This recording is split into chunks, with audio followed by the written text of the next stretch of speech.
Hello दोस्तों, स्वागत है आप सबका हमारे यूट्यूब चैनल में। दोस्तों, आज जो है कि हम लोग भारतीय संविधान के संवैधानिक विकास से संबंधित कुछ क्वेश्चन और आंसर देखने वाले हैं। दोस्तों, आने वाले आगामी जो यूपी पुलिस है उससे संबंधित उसमें ये क्वेश्चन आ सकते हैं, ठीक है। इसके साथ साथ एसएससी जीडी है और तमाम यूपी आरओ भी है, इन सभी एग्जामों में भी इससे क्वेश्चन आ सकते हैं। तो चलिए देखते हैं। क्वेश्चन ये कह रहा है कि चार्टर एक्ट 1813 के संबंध में निम्नलिखित कथनों पर विचार कीजिए। ठीक है। क्वेश्चन ऑप्शन ही है, इसने भारत में ईस्ट इंडिया कंपनी के व्यापार एकाधिपत्य को चाय का व्यापार तथा चीन के साथ व्यापार को छोड़कर समाप्त कर दिया। इसने कंपनी द्वारा अधिकार में लिए गए भारतीय राज्य क्षेत्रों पर ब्रिटिश राज की संप्रभुता को सुदृढ़ कर दिया। तथा तीसरा ऑप्शन है, भारत का राजस्व अब ब्रिटिश संसद के नियंत्रण में आ गया। आप बताइए दोस्तों, इसका आंसर क्या होना चाहिए। तो इसका आंसर जो होगा, इसका आंसर होगा बी, सॉरी बी नहीं, इसका आंसर होगा ए। एक और दो सही है इसका, जो तीसरा है वह सही नहीं है, ठीक है। नेक्स्ट क्वेश्चन देखते हैं। 1773 में एक विनिमय द्वारा जिला कलेक्टर को उसकी न्यायिक शक्तियों से वंचित कर दिया गया और केवल संग्राहक अभिकर्ता बना दिया गया। ऐसे विनिमय का कारण क्या था। तो दोस्तों, इसका राइट आंसर होगा सी। इसका जो राइट आंसर का कहानी है पूरा आप देखेंगे तो लॉर्ड कॉर्नवालिस जिला कलेक्टर में संकेंद्रित इतनी विस्तृत शक्ति से सतर्क हो गया था और महसूस करता था कि एक व्यक्ति में इतनी परम शक्ति होनी अच्छी नहीं है, इसलिए इसने जो है कि लॉर्ड कॉर्नवालिस ने ऐसा किया था। दोस्तों, आपको जानना चाहिए, लॉर्ड कॉर्नवालिस को father of civil service of India भी कहा जाता है, ठीक है। और लॉर्ड कॉर्नवालिस ने थाने की स्थापना की, मतलब पुलिस थाने की स्थापना की और उसमें दरोगा को जो है कि इंचार्ज बनाया। तो अगर पूछे कि फादर ऑफ पुलिस कौन है तो आप कहेंगे लॉर्ड कॉर्नवालिस को, ठीक है। नेक्स्ट क्वेश्चन है आपके सामने कि भारतीय व्यापार में ईस्ट इंडिया कंपनी का एक अधिकार समाप्त किया गया, किस एक्ट से किया गया। तो 1813 का जो एक्ट था, चार्टर एक्ट, इस एक्ट के माध्यम से जो है कि आपका ये समाप्त कर दिया गया, भारत के व्यापारिक एक अधिकार को समाप्त कर दिया गया कंपनी के। नेक्स्ट क्वेश्चन देखते हैं दोस्तों।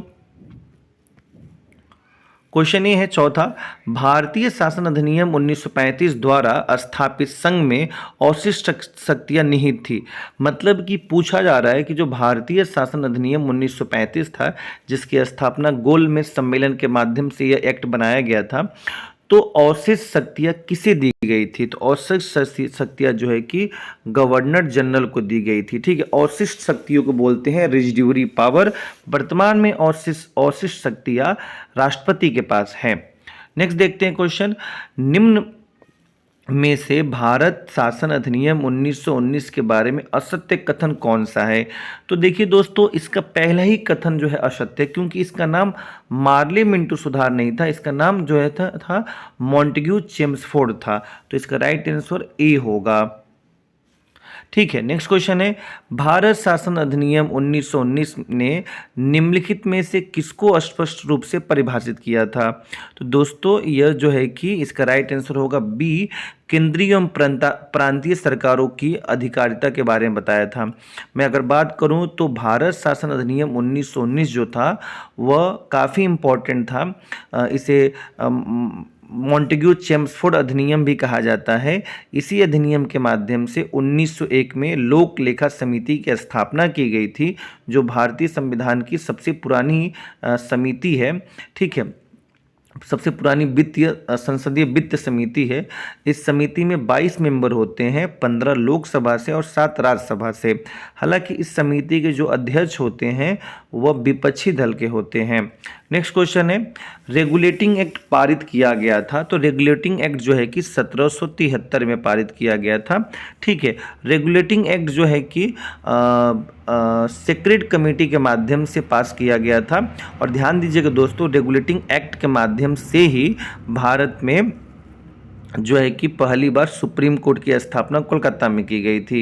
नेक्स्ट क्वेश्चन है, निम्न में से किसके अंतर्गत भारत में सर्वप्रथम सर्वोच्च न्यायालय की स्थापना की गई। तो अगर मैंने इसका आंसर आपको बताया है ऊपर, रेगुलेटिंग एक्ट 1773 के माध्यम से इसकी स्थापना की गई थी, जैसे कि आप आंसर में देख सकते हैं।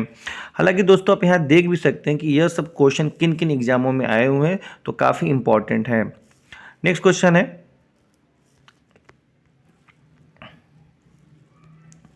आप लोग इस चैनल पे बाकी चीज़ों के लिए भी कमेंट कर सकते हैं, मैं आप लोग के लिए जो अब कहेंगे वो ऐसा वीडियो बना दूंगा।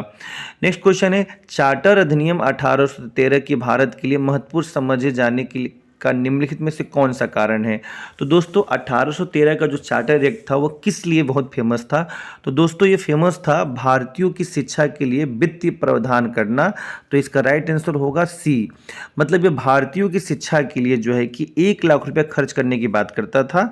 हालांकि इसमें एक और है, ऊपर वाला जो ऑप्शन दिया हुआ इसने ईसाई मिशनरियों द्वारा भारत में प्रचार पर रोक नहीं, मतलब प्रचार लगाने की व्यवस्था की। रोक यहाँ पर अगर हटा दिया जाए तो ये भी सही हो जाता। नेक्स्ट क्वेश्चन है, सूची 1 तथा सूची 2 को सुमेलित कीजिए तथा सूचियों के नीचे दिए गए कोड का सही सहारा लीजिए। तो दोस्तों इसका राइट आंसर होगा आपका बी। अगर आप देखेंगे इसके राइट आंसर की पूरी कहानी, तो थोड़ा सा मैं इसको अच्छे से कर लूँ। हाँ हाँ, बी। जैसे देखेंगे अगर आप लोग इसका, तो सर्वोच्च न्यायालय की स्थापना जो है 1773 के रेगुलेटिंग एक्ट से की गई, तो बी जाएगा 1 पे। ठीक है। नियंत्रण परिषद की स्थापना जो है कि पीट्स इट अधिनियम 1784 के माध्यम से की गई थी, तो बाकी आप मिल गए। ईसाई मिशनरियों को भारत में कार्य करने की अनुमति जो है कि 1813 के चार्टर एक्ट से दी गई, तो सी जाएगा 3 पे। ठीक है, तो आप इसका राइट आंसर देख लिए। नेक्स्ट क्वेश्चन देखते हैं हम लोग, बोर्ड ऑफ कंट्रोल की स्थापना किस अधिनियम के अंतर्गत की गई थी? तो बोर्ड ऑफ कंट्रोल की स्थापना जो है कि पिट्स इंडिया एक्ट के माध्यम से की गई थी 1784 में। आप देख सकते हैं क्वेश्चन, ये सभी क्वेश्चन कितने अच्छे से एग्जाम में आए हुए हैं। तो ध्यान दीजिएगा, अगर आप यहाँ पे देख लेते हैं तो यूपी पुलिस में भी ऐसे क्वेश्चन बहुत चांस है बनने के लिए। ठीक है, क्योंकि भारतीय संविधान का जो इतिहास है ना, इससे क्वेश्चन बनते ही हैं। भारतीय संविधान के विकास की यात्रा जो है क्वेश्चन बनते ही हैं इससे। नेक्स्ट देखते हैं हम लोग,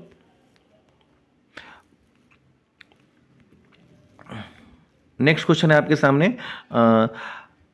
ब्रिटिश ईस्ट इंडिया कंपनी ने चाय के व्यापारिक एकाधिकार को खो दिया। तो इसका राइट आंसर होगा 1833 का चार्टर एक्ट। तो इसका सी आंसर होगा, ब्रिटिश ईस्ट इंडिया कंपनी ने चाय के व्यापारिक एकाधिकार को खो दिया 1833 के चार्टर एक्ट के द्वारा। नेक्स्ट क्वेश्चन है, भारत का शासन ईस्ट इंडिया कंपनी से क्राउन को हस्तांतरित किया गया, कब किया गया? तो इसका राइट आंसर होगा जो है कि 1858 का भारत शासन अधिनियम के अंतर्गत। दोस्तों आप सबको पता है कि जब 10 मई 1857 को मेरठ से 1857 की क्रांति शुरू हुई थी, तो उसके बाद से भारत में बहुत कुछ बदलाव हुआ और इसके साथ ब्रिटेन को भी बहुत कुछ बदलना पड़ा। तो जो ब्रिटिश ईस्ट इंडिया कंपनी सूरत में अपनी पहली व्यापारिक फैक्ट्री 1613 में स्थापित की थी, अब उसे जो है कि 1858 की तरह अपनी कंपनी को बंद करना पड़ा और अपनी पूरा कार्यभार जो है कि ब्रिटेन के राजा को दे दिया गया। ठीक है, तो भारत का शासन ईस्ट इंडिया कंपनी से लेकर ब्रिटेन के राजा को हस्तांतरित किया गया 1858 के भारत शासन अधिनियम के अंतर्गत। ठीक है, नेक्स्ट क्वेश्चन देखते हैं हम लोग। नेक्स्ट क्वेश्चन है आपके सामने, निम्नलिखित में से किस एक्ट के द्वारा भारत के गवर्नर जनरल को अध्यादेश जारी करने की शक्ति दी गई? तो इसका राइट आंसर होगा बी, 1861 के इंडियन काउंसिल एक्ट के तहत जो है कि भारत के गवर्नर जनरल को अध्यादेश जारी करने की शक्ति प्रदान की गई। नेक्स्ट क्वेश्चन देखते हैं हम लोग, मॉन्टेग्यू चेम्सफोर्ड की रिपोर्ट है, क्या रिपोर्ट है भाई? तो मॉन्टेग्यू चेम्सफोर्ड की रिपोर्ट को भारत शासन अधिनियम का आधार बना 1919 का। ठीक है, भारत शासन अधिनियम 1919 का आधार बना। नेक्स्ट है, प्रांतों में द्वैत शासन प्रणाली किस अधिनियम के अंतर्गत लागू की गई? तो यह 1919 के भारत शासन अधिनियम के अंतर्गत लागू की गई।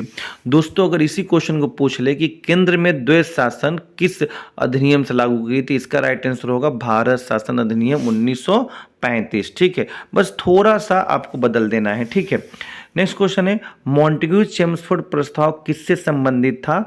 तो यह संवैधानिक सुधारों से संबंधित था। इसका राइट आंसर डी होगा। ठीक है, नेक्स्ट क्वेश्चन है,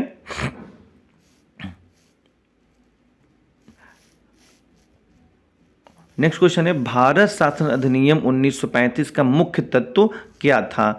तो भारत शासन अधिनियम 1935 का मुख्य तत्व था, इसका आंसर ए होगा। जैसे कि आप देख सकते हैं, एक संघ का प्रावधान तथा प्रांतों को स्वायत्तता देना, मतलब प्रांतों को आज़ादी देना। ठीक है, नेक्स्ट क्वेश्चन है, बम्बई, मद्रास और कोलकाता में उच्च न्यायालय की स्थापना कब की गई थी? तो 1862 में की गई थी। इंडियन हाई कोर्ट 1861 के अंतर्गत। ध्यान दीजिएगा दोस्तों, यहाँ पे सबसे पहले कोलकाता हाई कोर्ट की स्थापना की गई, उसके बाद बम्बई हाई कोर्ट, उसके बाद मद्रास हाई कोर्ट, और इंडियन हाई कोर्ट एक्ट 1861 के अंतर्गत ही, 1861 के अंतर्गत ही इलाहाबाद हाई कोर्ट की भी स्थापना 1866 में की गई।